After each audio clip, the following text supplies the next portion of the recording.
સમાચાર રાજકોટના શાપર વેરાવળમાંથી સામે આવ્યા છે કે જ્યાં લાખો કરોડો રૂપિયાની લૂંટને અંજામ આપવામાં આવ્યો। 77 વર્ષીય વૃદ્ધને બંધક બનાવીને લૂંટ ચલાવવામાં આવી હતી।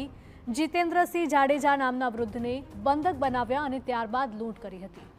2 કરોડ 47 લાખ રૂપિયાની રોકડ અને 7 તોલા સોનાની લૂંટ કરવામાં આવી।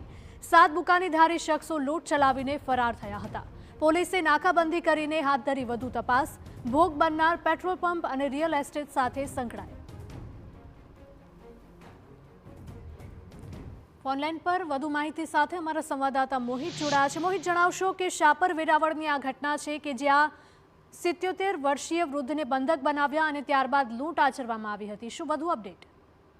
જીતેન્દ્રસિંહ જાડેજા નામના 77 વર્ષીય વૃદ્ધ છે અને આ વૃદ્ધ છે તે રાત્રિના સમયે પોતાના ઘરે હતા। તે દરમિયાન 5 થી 7 જેટલા બુકાનીધારીઓએ તેમના ઘરે પ્રવેશ કર્યો હતો અને વૃદ્ધને બંધક બનાવી અને તેના ઘરે રહેલા જે 2 કરોડ અને 47 લાખ રૂપિયા રોકડા અને 5 થી 7 તોલા જેટલા સોનું છે તેની લૂંટ મચાવી અને તેઓ ફરાર થઈ ગયા છે। સમગ્ર ઘટનાની જાણ થતાં જ પોલીસે તેમને તપાસ શરૂ કરી છે। જિલ્લા પોલીસ વડા સહિત જે એલસીબી અને જે સ્થાનિક પોલીસનો સ્ટાફ છે તે આસપાસમાં રહેલ જે સીસીટીવી ફૂટેજ છે તેની મદદથી તપાસ કરી રહ્યો છે। હજી સુધી કોઈ નક્કર કડી છે તે મળી નથી। શાપર વેરાવળ વિસ્તાર છે તે આખો ઇન્ડસ્ટ્રીયલ વિસ્તાર છે અને પરપ્રાંતીય લોકોની પણ અહીં અવર જવર છે તે મોટા પ્રમાણમાં રહેતી હોય છે। ત્યારે કોઈ જાણભેદુ હતા કે અન્ય કોઈ તે દિશામાં પોલીસે તપાસ શરૂ કરી છે। જે ભોગ બનનાર વ્યક્તિ છે તે જે પેટ્રોલ પંપ ધરાવે છે, આ ઉપરાંત રિયલ એસ્ટેટના વ્યવસાય સાથે પણ જોડાયેલા છે। તેમનો પરિવારજનો છે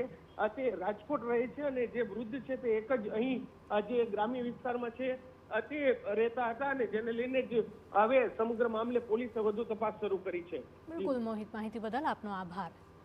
તો પોલીસે સમગ્ર વિસ્તારમાં નાકાબંધી કરી છે અને તમામ લોકોની પૂછપરછ અને તપાસ કરવામાં આવી રહી છે। વૃદ્ધને પહેલા તો બંધક બનાવ્યા અને ત્યારબાદ કરોડો રૂપિયાની લૂંટ ચલાવવામાં આવી હતી અને પોલીસ દ્વારા હવે કાર્યવાહી શરૂ કરાઈ છે।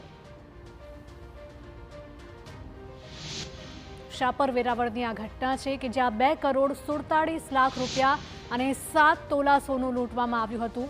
વૃદ્ધને બંધક બનાવ્યા બાદ તેમને લૂંટવામાં આવ્યા હતા અને હવે પોલીસને જાણ થતાં જ પોલીસે કડક કાર્યવાહી શરૂ કરી।